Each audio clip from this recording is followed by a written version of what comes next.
Easy classes.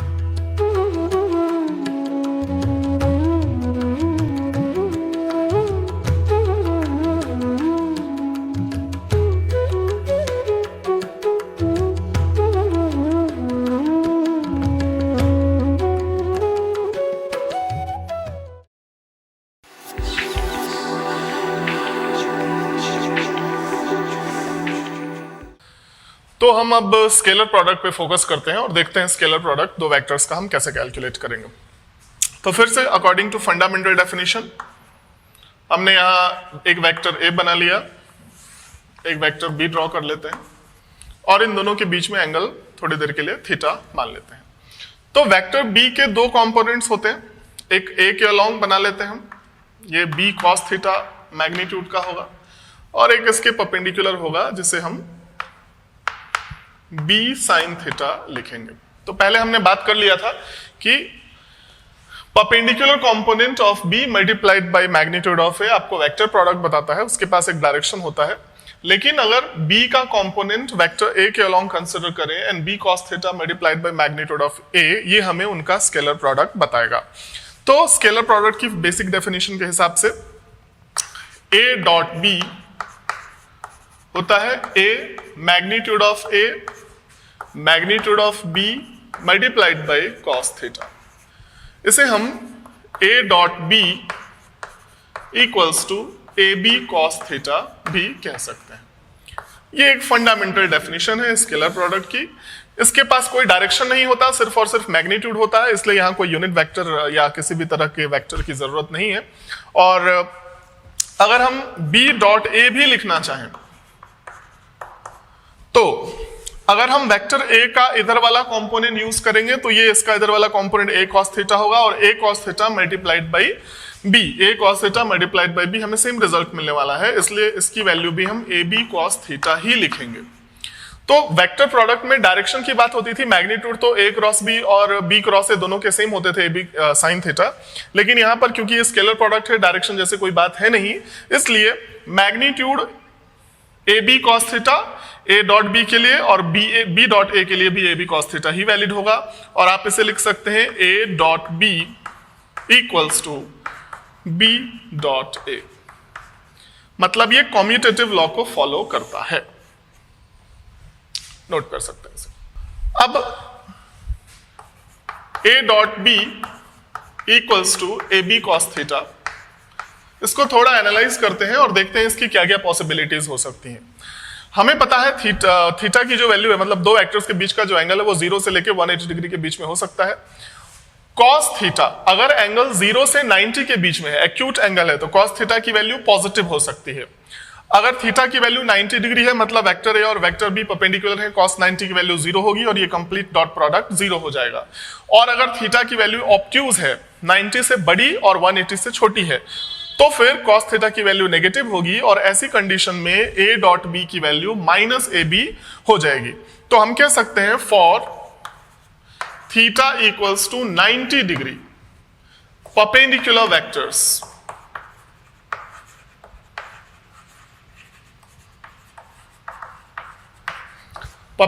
Vectors के लिए a dot b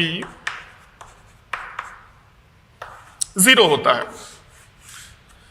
ये दो वेक्टर्स के परपेंडिकुलर होने का एक टेस्ट भी हो सकता है और इसे आगे चल के हम इक्वेशंस में यूज करेंगे, कैलकुलेशंस में यूज करेंगे और दो परपेंडिकुलर वेक्टर्स से रिलेटेड क्वेश्चंस सॉल्व करेंगे। For theta greater than 0 degree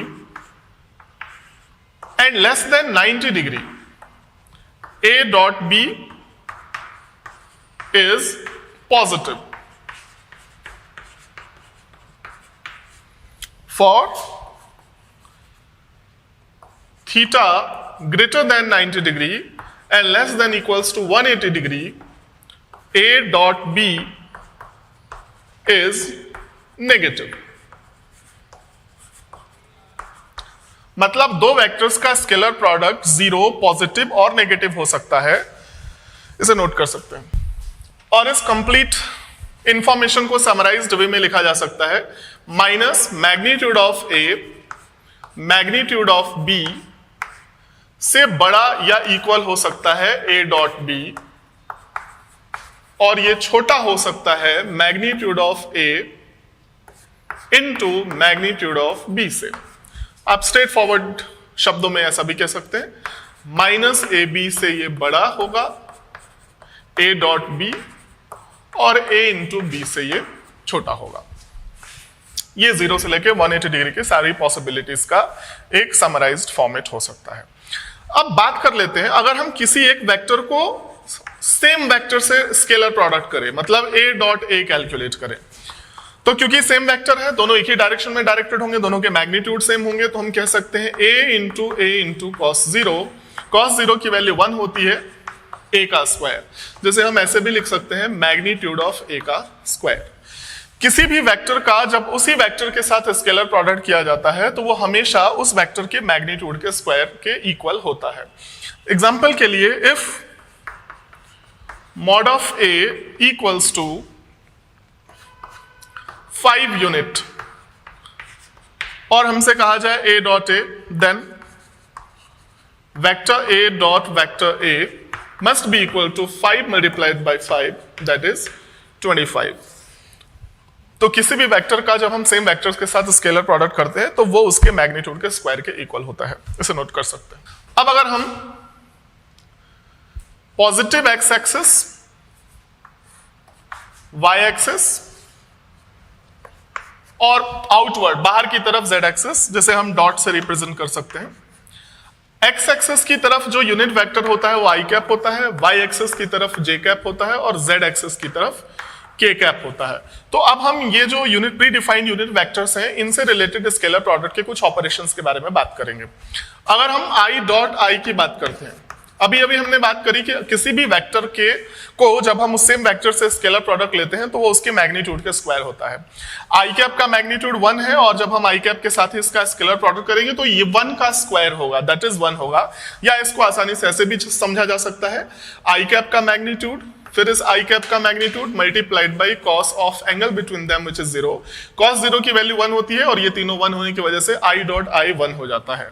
बिल्कुल वैसे ही जे डॉट जे अगर हम कैलकुलेट करें तो इसकी वैल्यू भी हमें 1 मिलेगी, और के डॉट के हम कैलकुलेट करें तो इसकी वैल्यू भी हमें 1 मिलेगी। आई कैप, जे कैप और के कैप से रिलेटेड ये ऑपरेशन जब हमने क्रॉस प्रोडक्ट में किया था तो आई क्रॉस आई की वैल्यू 0 मिली थी, जे क्रॉस जे 0 था और के क्रॉस के भी 0 था। अब हम बात कर लेते हैं आई डॉट जे। आई और जे ये दोनों परपेंडिकुलर वेक्टर्स हैं और दो परपेंडिकुलर वेक्टर्स का स्केलर प्रोडक्ट हमेशा ही 0 होता है, या फिर हम यूं कहें 1 मल्टीप्लाइड बाई 1 इंटू कॉस 90। तो cos 90 की वैल्यू 0 होने की वजह से ये कंप्लीट टर्म 0 हो जाएगा। तो फाइनली एक हमें रिजल्ट मिला i dot J, J dot के डॉट आई। ये जो ऑपरेशंस हैं वो हमेशा ही 0 के इक्वल होते हैं,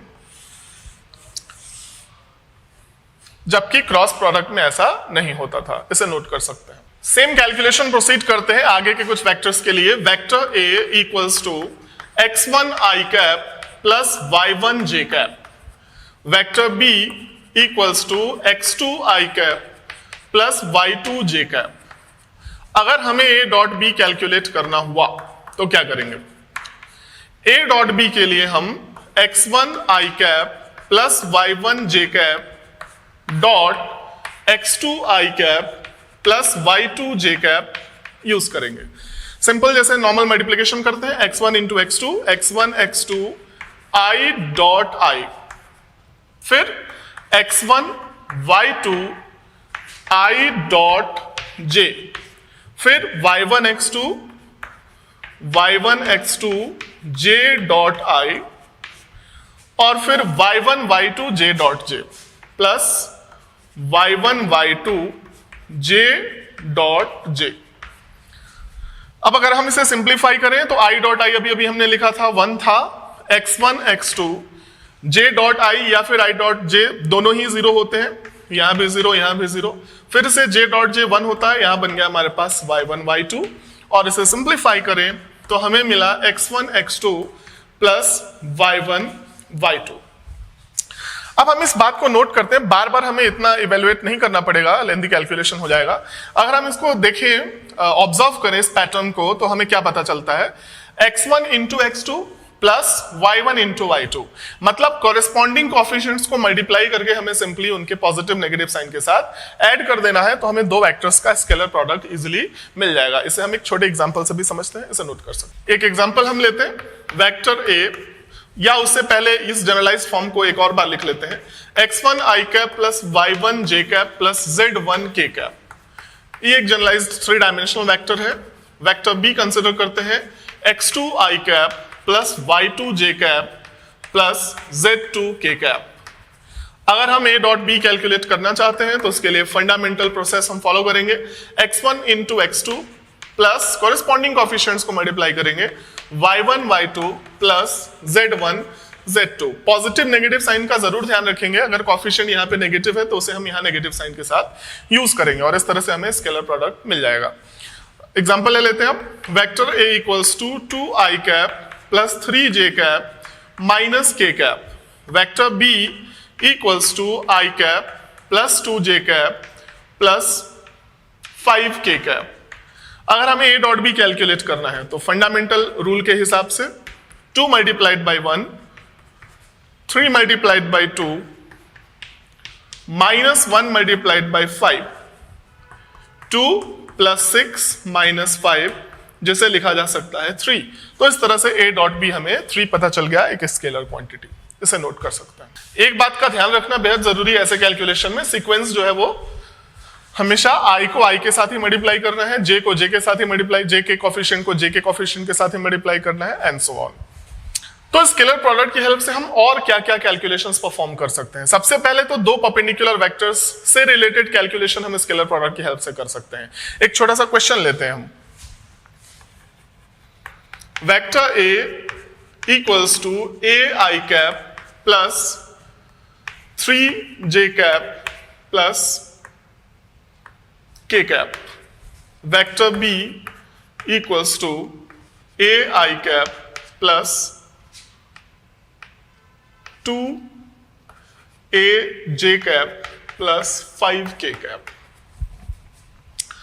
अगर हमारे पास ये दो वेक्टर्स हैं और क्वेश्चन में लिखा हो ये दोनों परपेंडिकुलर हैं, vector A is perpendicular to vector B, then calculate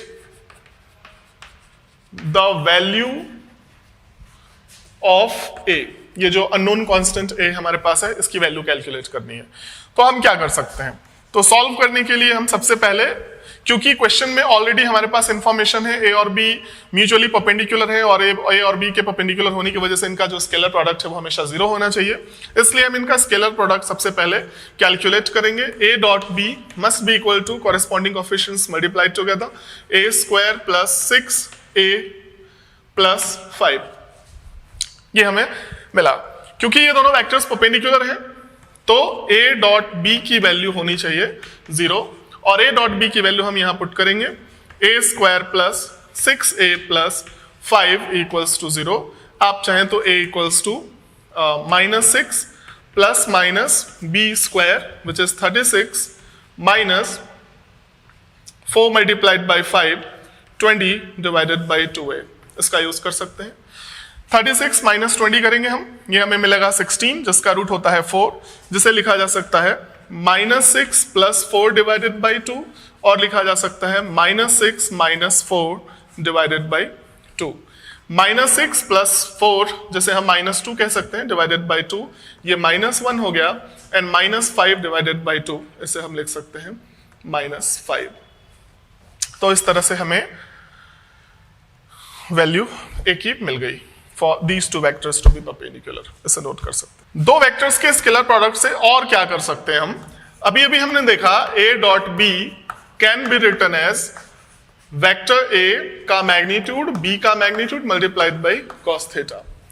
cos theta अगर हम इस तरफ रहने देते हैं और a और b के मैग्नीट्यूड्स को डिनोमिनेटर में शिफ्ट कर देते हैं तो a dot b will become divided by a into b, और ये एक हमें फॉर्मेट पता चल गया, एक तरीका पता चल गया जिससे हम दो वेक्टर्स के बीच में एंगल कैलकुलेट कर सकते हैं। तो स्केलर प्रोडक्ट की ये एक प्रॉपर्टी है या एक एप्लीकेशन कह सकते हैं जिससे आप दो वेक्टर्स के बीच में एंगल पता कर सकते हैं अगर वो वेक्टर्स आई कैप, जे कैप और के कैप के फॉर्मेट में आपको गिवन है। एग्जाम्पल के लिए vector a equals to 2i cap minus J cap plus 2k cap, vector b equals to i cap plus J cap plus k cap.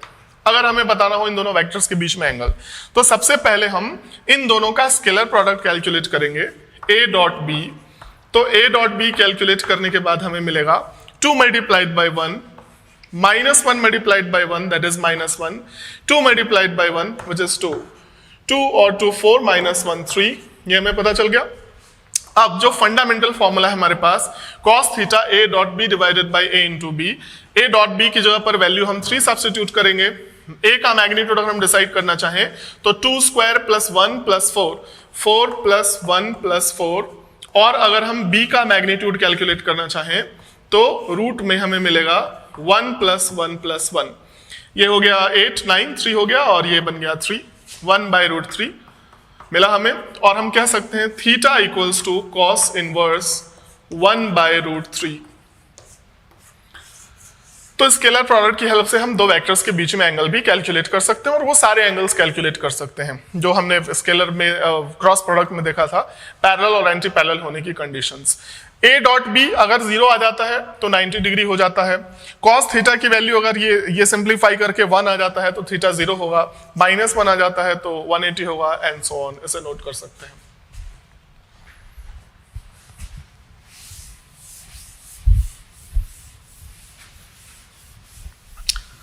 अब जैसा कि हमने रिजोल्यूशन ऑफ वेक्टर्स में देखा था, तो एक बार हम फिर से जरा रिजोल्यूशन ऑफ वेक्टर्स पे फोकस करते हैं। हमारे पास अगर वेक्टर a है, एक दूसरा वेक्टर b है,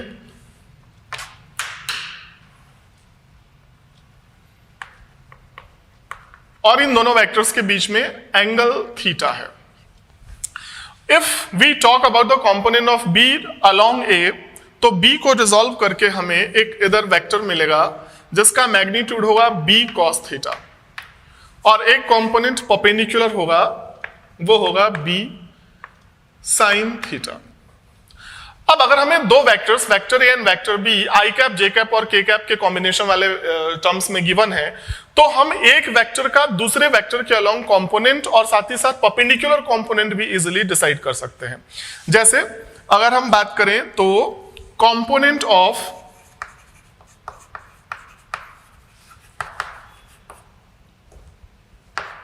B along A, component of B along A होना चाहिए मैग्नीट्यूड, हम ऐसा यहां लिख सकते हैं, मैग्नीट्यूड ऑफ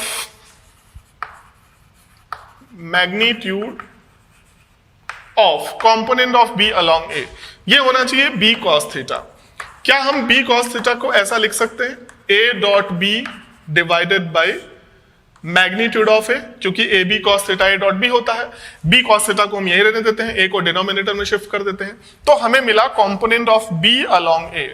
अब b का जो इधर कंपोनेंट था b cos थीटा, वो हम डॉट प्रोडक्ट की हेल्प से इजीली कैलकुलेट कर सकते हैं। कैसे? Vector a equals to 2i cap minus J cap plus 2k cap, vector a ले लिया हमने। Vector b i cap plus J cap plus k cap. अब अगर हम फिर से कैलकुलेट करना चाहें component of b along a, component of b along a, तो component of b along a क्या होना चाहिए, b cos थीटा, और b cos थीटा होता क्या है, a डॉट b। अब a डॉट b कैसे कैलकुलेट करेंगे, फिर से वही बात, 2 multiplied by 1 minus 1 plus 2 divided by magnitude of a, 4 plus 1 plus 4, 2 into 4 minus 1 3 divided by 3, और कोइंसिडेंटली हमें 1 मिला। और component of b along a का मैग्नीट्यूड हमें पता चल गया 1। वैसे ही component of A along B calculate करना होता तो ए कॉस थीटा का यूज करते, और A cos theta is equal to होता A dot B divided by magnitude of B. तो जो रिजोल्यूशन प्रोसेस था उसे भी कॉस स्केलर प्रोडक्ट में इन्वॉल्व किया जा सकता है, और एक वेक्टर का दूसरे वेक्टर के अलॉन्ग कंपोनेंट इजीली हम डिसाइड कर सकते हैं, इसे नोट कर सकते हैं। तो इन चीजों को अब फिर से हम समराइज कर लेते हैं। Component of vector A along vector B, ये होना चाहिए ए कॉस थीटा, जिसे हम लिखेंगे A dot B divided by magnitude of B. कभी कभी डायरेक्टली क्वेश्चंस में आपको ये देखने को मिल जाता है, और कभी कभी लैंग्वेज थोड़ा सा यहाँ पे चेंज्ड भी होता है। Component of A along B के लिए एक वर्ड यूज होता है projection of A on B. तो सेम बात को कहने का वो दूसरा तरीका है। तो कहीं भी projection of A on B लिखा हो या फिर projection of B on A लिखा हो तो दिमाग में तुरंत आना चाहिए हम कंपोनेंट की बात कर रहे हैं, और ऐसे हम इसका कैलकुलेशन प्रोसीड करेंगे। इसमें थोड़ा सा मॉडिफिकेशन भी किया जा सकता है।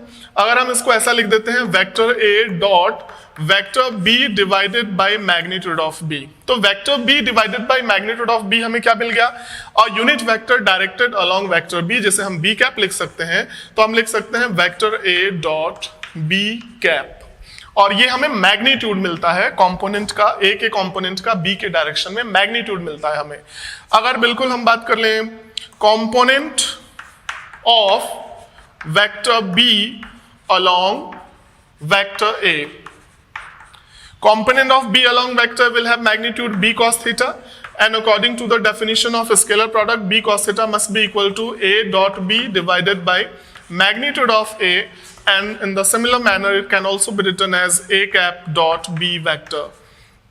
तो ये दो तरीके हमारे पास एक वेक्टर का दूसरे के अलॉन्ग कंपोनेंट बताने के लिए। अब हम बात कर लेते हैं थोड़ा डायरेक्शन के बारे में, क्योंकि component of A along B का ये मैग्नीट्यूड मिला, ये स्केलर प्रोडक्ट है, तो आपको एक जो क्वांटिटी मिलेगी वो स्केलर क्वांटिटी मिलेगी। अगर हम उसे डायरेक्शन प्रोवाइड करना चाहते हैं, मतलब हम एक ऐसा वेक्टर चाहते हैं जिसका मैग्नीट्यूड तो ए कॉस थीटा हो, लेकिन डायरेक्शन किसकी तरफ हो? बी की तरफ। तो पहले मैग्नीट्यूड डिसाइड करेंगे, और मैग्नीट्यूड डिसाइड करने के बाद बी के अलोंग यूनिट वेक्टर से उस मैग्नीट्यूड को मल्टीप्लाई कर देंगे। इस स्टेटमेंट को समझने के लिए एक छोटा एग्जांपल लेते हैं हम।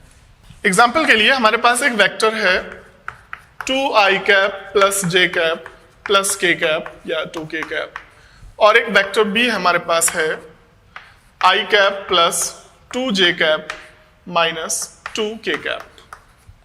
ये दो वेक्टर्स है हमारे पास, और हम चाहते हैं magnitude component of A along B calculate करना इन वेक्टर फॉर्म। मतलब ए का बी के अलोंग जो कंपोनेंट होगा वो हम ऐसा कह सकते हैं magnitude of vector A, magnitude of component component of vector A along vector B, इसे हम कह सकते हैं ए कॉस थीटा। और ए कॉस थीटा कैलकुलेट करने का तरीका क्या है? A dot B divided by magnitude of B. A dot B कैसे कैलकुलेट करेंगे? 2 मल्टीप्लाइड बाय 1 2, 1 मल्टीप्लाइड बाय 2, फिर से 2 हमें मिला, and 2 multiplied by minus 2, and this time is 4 divided by magnitude of B. B का मैग्नीट्यूड अगर हम देखें तो ये 1 प्लस 4 होना चाहिए, क्योंकि ये जो हमारे पास न्यूमरेटर आया वो 0 आया। इसका मतलब ये हुआ कि वेक्टर ए का बी के अलोंग कोई कंपोनेंट नहीं है। ऐसा कब पॉसिबल है? जब ए और बी के बीच में एंगल 90 डिग्री हो, मतलब ए और बी म्यूचुअली परपेंडिकुलर हो, और ऑब्वियसली जब आप ए डॉट बी निकाल रहे हैं तो उसकी वैल्यू हमें 0 मिल रही है, और ऐसा परपेंडिकुलर वेक्टर्स के केस में ही होता है। तो ये कुछ ऐसा एग्जाम्पल था कि इसमें 0 आ गया। वैसे हम बात करना चाह रहे थे वेक्टर फॉर्मेट की, फिर भी आप इसे नोट कर सकते हैं। एक और एग्जाम्पल लेके हम समझेंगे। Vector A equals to 2i cap plus j cap plus 3k cap. Vector B equals to i cap 2i cap minus j cap plus 2k cap. Magnitude of component of vector A along vector B, मतलब हमें calculate करना है a cos theta. a cos theta calculate करने के लिए fundamental equation है a dot b divided by magnitude of b। a dot b calculate करने के लिए 2 multiplied bye 2 which is 4, 1 multiplied by -1 which is -1, 3 multiplied by 2 that is +6 divided by magnitude of b। b के magnitude की बात करें 4 + 1 + 4, ये हमें मिला 3 + 6 दैट इज 9 डिवाइडेड बाय 4 + 4 8 + 1 9 3, ये हमें 3 मिला। इससे ये पता चलता है कि अगर हम a को रिजॉल्व करें तो b के अलोंग जो कंपोनेंट डायरेक्टेड होगा उसका मैग्नीट्यूड हमें मिलेगा 3 यूनिट।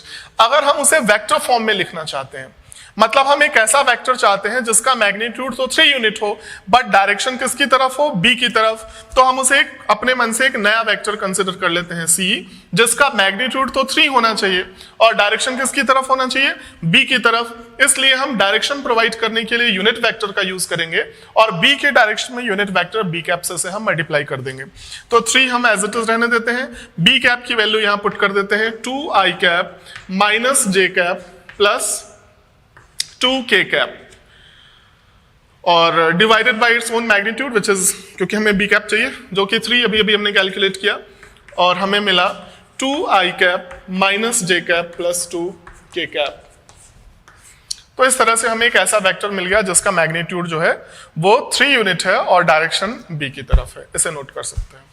अगर हम परपेंडिकुलर कंपोनेंट की बात करें, जैसे अभी हमने कहा कि भाई ये रहा वेक्टर a और वेक्टर b हम इधर बना लेते हैं, तो इन दोनों के बीच में एंगल थीटा हो जाएगा। तो b का जो कंपोनेंट है along the direction of a, इसका मैग्नीट्यूड b cos थीटा होना चाहिए, और जिसे हम और अभी लिखेंगे जिसके परपेंडिकुलर हम दूसरा कंपोनेंट लेंगे वो b sin थीटा होना चाहिए। अगर हम b sin थीटा जानना चाहते हैं, b का कंपोनेंट अलोंग a, अगर हम इसको थोड़ी देर के लिए रिप्रेजेंट कर लें b पैरेलल और b का कंपोनेंट परपेंडिकुलर टू a, जिसे हम थोड़ी देर के लिए डिनोट कर लेते हैं b परपेंडिकुलर। तो क्योंकि वेक्टर b के ही ये दोनों कंपोनेंट्स हैं और इन दोनों को ऐड करने पर हमें वापस b मिलेगा, b के ये दोनों रिजल्टेंट होने चाहिए, तो हम लिख सकते हैं vector b is equal to b parallel vector plus b perpendicular vector. यहां पर b parallel stands for b cos theta, a vector having magnitude b cos theta directed along vector a। इसे वेक्टर फॉर्म में लिखेंगे और इसे भी vector form में। तो जैसे अभी हमने डिसाइड किया कि b cos थीटा कैसे कैलकुलेट करना है, तो b परपेंडिकुलर अगर हम जानना चाहते हैं तो b परपेंडिकुलर के लिए लिखा जा सकता है vector b minus b parallel. Vector b में से b पैरेलल को अगर हम सब्ट्रैक्ट कर देते हैं तो हमें परपेंडिकुलर कंपोनेंट इजीली पता लग जाएगा। तो इस तरह से स्केलर प्रोडक्ट की हेल्प से हम परपेंडिकुलर और पैरेलल दोनों कंपोनेंट्स डिसाइड कर सकते हैं, दो वेक्टर्स के बीच में एंगल डिसाइड कर सकते हैं, नोट कर सकते हैं इसे। अब हम इसकी एक प्रॉपर्टी देखते हैं, दोनों को अगर हम कंबाइन करते हैं क्रॉस प्रोडक्ट और स्केलर प्रोडक्ट को, तो कुछ इंपॉर्टेंट रिजल्ट्स हमें मिलेंगे। अगर हमें ऐसा लिखना हो vector a dot vector a cross b, कभी कभी डायरेक्टली आपको ऑब्जेक्टिव क्वेश्चंस में इस तरह के कैलकुलेशंस करने पड़ते हैं। तो क्योंकि हमें अभी भी हमने अभी भी पता किया कि दो परपेंडिकुलर वेक्टर्स का जो स्केलर प्रोडक्ट होता है वो हमेशा 0 होता है, और इससे पहले हमने क्रॉस प्रोडक्ट में ये देखा था कि a क्रॉस b ये जो वेक्टर आया है वो a के भी परपेंडिकुलर होता है, b के भी परपेंडिकुलर होता है और a और b के प्लेन के भी परपेंडिकुलर होता है। तो वेक्टर a और a क्रॉस b ये दोनों परपेंडिकुलर वेक्टर्स हो गए, इसलिए दो परपेंडिकुलर वेक्टर्स का स्केलर प्रोडक्ट हमेशा क्या होगा, 0। बिल्कुल सिमिलर तरीके से vector b dot a cross b अगर हमें लिखना हो तो हम इसकी वैल्यू भी लिखेंगे 0।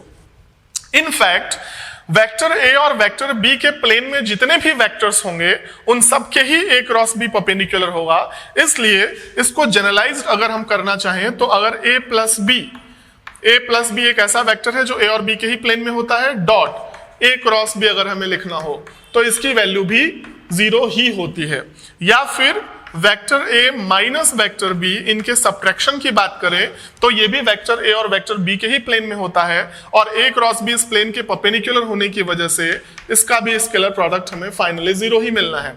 In fact any linear combination of a and b, that is m a vector where m stands for scalar constant plus N B vector dot A cross B, ये भी हमें 0 मिलेगा। तो इस तरह के डायरेक्टली क्वेश्चंस हमें पूछ लिए जाते हैं। तो दो परपेंडिकुलर वेक्टर्स का स्केलर प्रोडक्ट 0 होता है, उससे रिलेटेड इंफॉर्मेशन है, आप इसे नोट कर सकते हैं।